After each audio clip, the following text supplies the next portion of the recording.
seminary, when I started seminary, had conversations with Reverend Meredith about, well, are you looking to go into ministry? What is it that you're trying to do? And I began to share all of my fears and concerns about what other people were going to say and do. And the one thing that he told me that I've held on to for the rest of the journey is, you will never know if you can swim until you get into the water. And I have carried that with me. Shortly after I started seminary, Men's Day came that October, and the chairperson asked me to speak for Men's Day. And that caused some issues. There were people who came to the pastor who took issue with me preaching for Men's Day because clearly, being a homosexual, I'm not a man.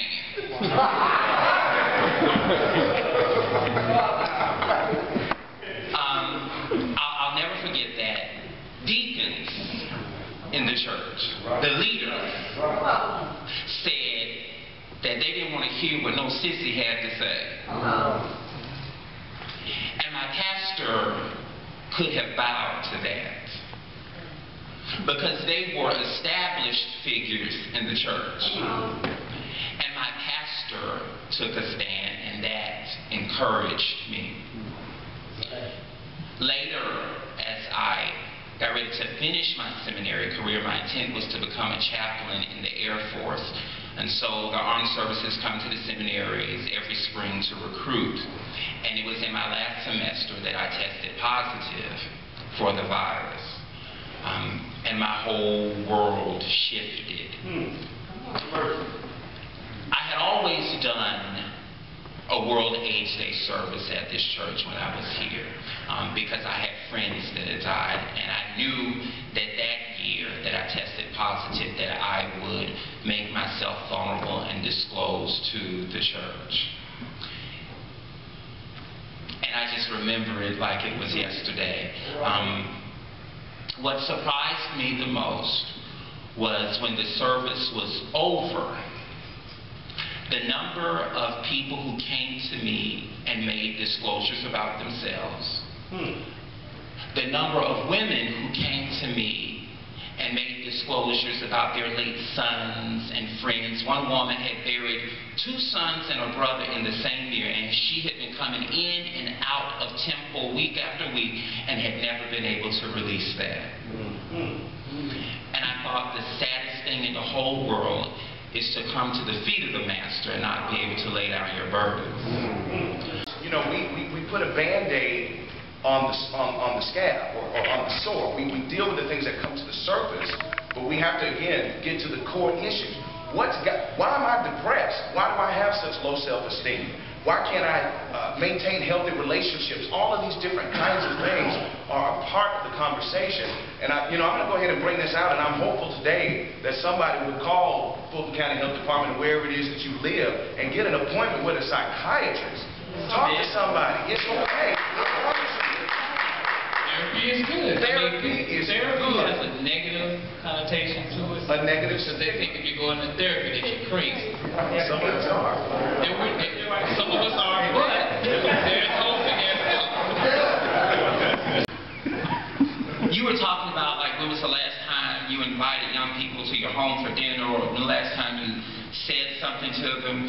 I think the other piece to add to that is, when is the last time you said something to them that wasn't an invitation to sleep with them?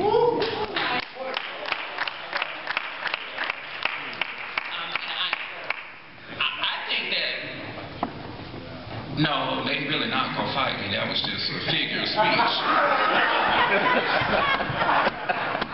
No, but I think that is important, and I am not anti-May December romances. But I'm talking about when, as an old man, I touch some young child inappropriately. And by child, I don't just mean 6. I mean 22. And I get that from my mom, and you're still a child up under me. When you need comfort, and I manipulate that to take you into my bed, and I pervert the relationship. I should have been your mentor. I should have been your brother. But I perverted and twisted the relationship. And then when I'm done with you, I let you go out there and just pass that on to somebody else. Like, it always amazes me in this community when I see folk who I know used to sleep together. Now all of a sudden y'all father and son. Well, see, I never slept with my dad. Okay. Come on. Come on. And that happens in this community. And because somebody did it to us, we think we normalize it, and then we do it to a whole nother generation after us. And I think that we need to begin to check our brothers on that. You bring it, I'm 40 and you're 45. When you bring this 19-year-old to my dinner party, I need to have some questions for you. And not was it good?